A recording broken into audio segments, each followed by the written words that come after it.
For management, this was an unacceptable bargaining chip. For Taylor, it was simply inefficient. You find that the man does not change very much, whatever else changes. They boast in the aeroplane world, it will take some other countries a generation to catch up with our quality. And it is not because their engineers are inferior, but because our ordinary workmen have a traditional skill behind them.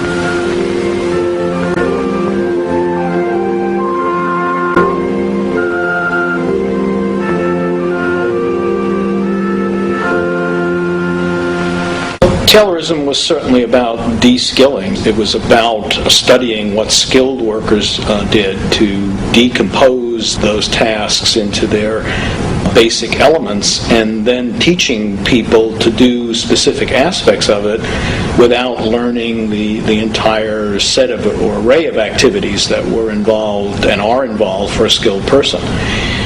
In that sense, it's a mechanism of control because you dictate to people, well, you do this part of the entire task and you don't do anything else, and you dictate to 8, 10, or 12 people various specific aspects of the whole task rather than allowing a skilled person to decide how the entire tasks should be done. So there's very much control involved there.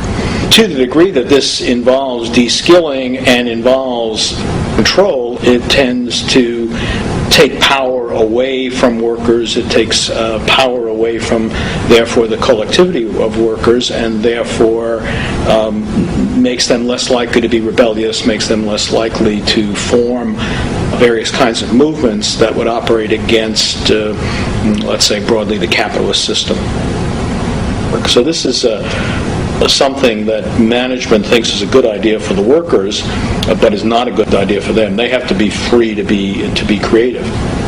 And in fact, Henry Ford, in his biography, said exactly that. Basically, he said something like, I'm too smart to have these kind of rational principles imposed on me, but those stupid workers out there, we need to impose those principles on them because they wouldn't know what to do if we didn't impose those principles on them. So rationalization, McDonaldization, is always something that those on top want to impose on the bottom, but something they don't want to affect their work at all. Henry Ford, in effect, invented the automobile assembly line and more generally the system that came to be known as Fordism.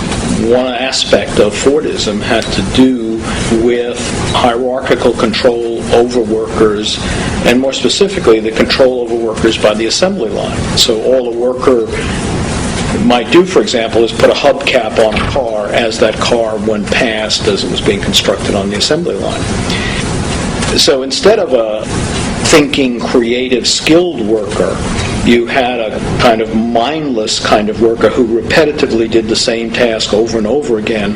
Well, that kind of worker is robot-like. You are forced into a series of robot-like actions. The most interesting thing for me about McDonaldization, or Weber's broader concept of rationalization, is the idea of the irrationality of rationality. That these rational systems inevitably spawn all sorts of irrational consequences. This is supposed to be an efficient system, yet it ends up being very often inefficient. It's dehumanizing, one of the kind of ultimate irrationalities from my point of view.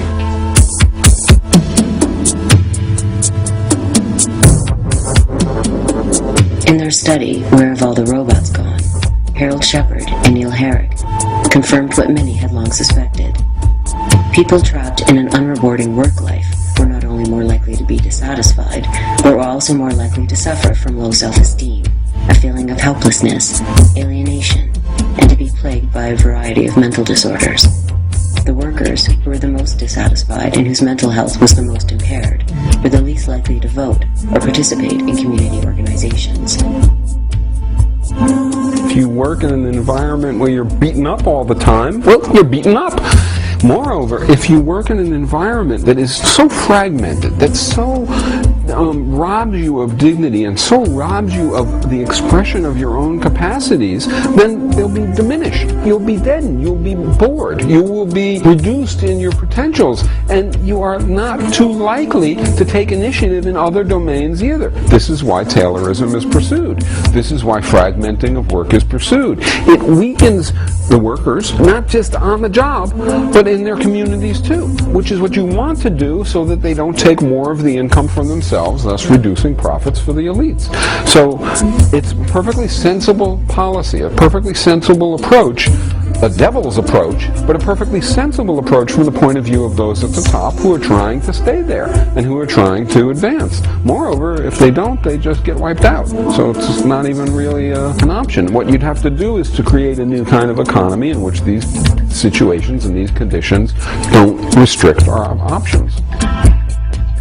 The corporate entity, corporate person, it's not really a person, but call it an entity. Is it pathological? Answer yes. Why? Because it drives toward profit regardless of the broader implications. It doesn't matter if your drive toward profit induces pain and suffering, promotes, generates black lung disease in a mine, or pollutes the environment, or literally destroys the society. It doesn't matter. You're forced by the nature of the social relations inside and among corporations, the market system, to pursue, to accumulate, to pursue profits.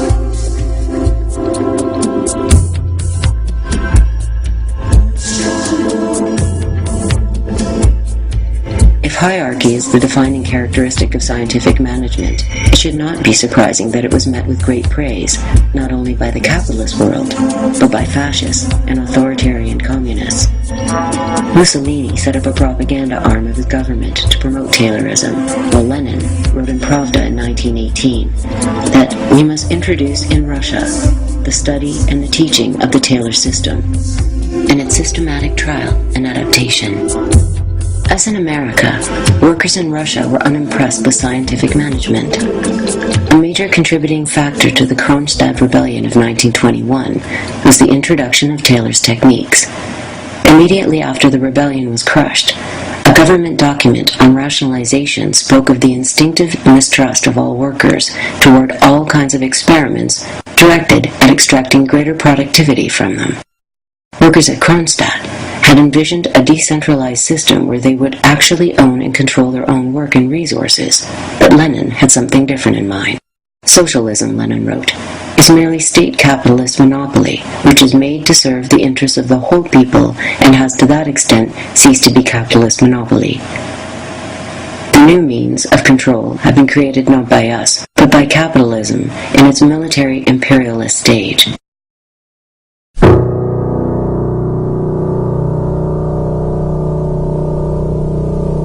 The Leninist system was one of the greatest blows that socialism suffered in the 20th century, maybe second only to fascism.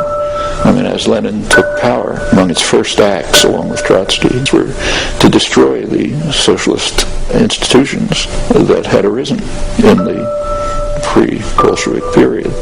Soviets, factory councils, constituent assembly, which was dominated by left social revolutionaries, largely peasant-based. And of course, they went to war against the anarchists, a major war to try to wipe them out, the Makhno's army and so on. And there was a sort of a logic behind it.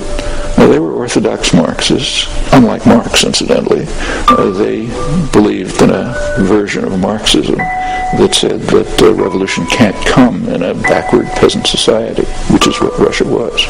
It was what we would now call a third world country, an undeveloped peasant society with some development, but owned by the West and so on.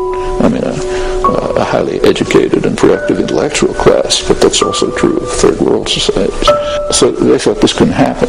So therefore we have to drive this backward population through industrialization by force, and then later on by the iron laws of history and so on and so forth will come to socialism. Of course, it's all nonsense, but so they essentially laid the basis for a totalitarian system with an ideological doctrine behind it. When the Soviet Union collapsed, I I actually read an article saying this is a victory for socialism, small victory for socialism. I just couldn't get it published. Nobody knew what I was talking about. The world's two major propaganda systems, the West and the Soviet Union, they both determined to use the word socialism to refer to the totalitarian system of the Soviet Union. I mean, the West did it to discredit socialism. The Bolsheviks did it to try to gain, the credit associated with genuine socialism. Well, when the world's two propaganda systems agree, it's going to be very hard for people to extricate themselves from it. So now, socialism the term has been degraded to mean the form of totalitarianism instituted by Lenin, carried through by Stalin. And I was going back to Spain. It was entirely natural that they should be in the lead in destroying the popular revolution. Bakunin, much earlier, had predicted all of this. He said that in the future, it will be two forms. One form will be they'll take over the state, and they'll create a red bureaucracy, which will be the most vile and brutal regime the world's ever seen. And there are others who will understand that they can't take over the state, so they have to serve concentrated private power and state power, and there'll be the technical intelligentsia who, implement the policies of the masters in what we now call liberal democracies. It's a very good prediction. It's one of the few predictions in the social sciences that actually came true, which is one of the reasons why nobody ever studies it. It's much too dangerous, too insightful. In both the Soviet Union and the United States, ruling elites would set out to master the psyche of the average worker, and from the Hawthorne experiments came new insights. Researchers found that the very act of allowing workers to talk about their feelings reduced the possibility of agitation and rebellion. It made workers feel as if they mattered, even if the social relations remained fundamentally the same.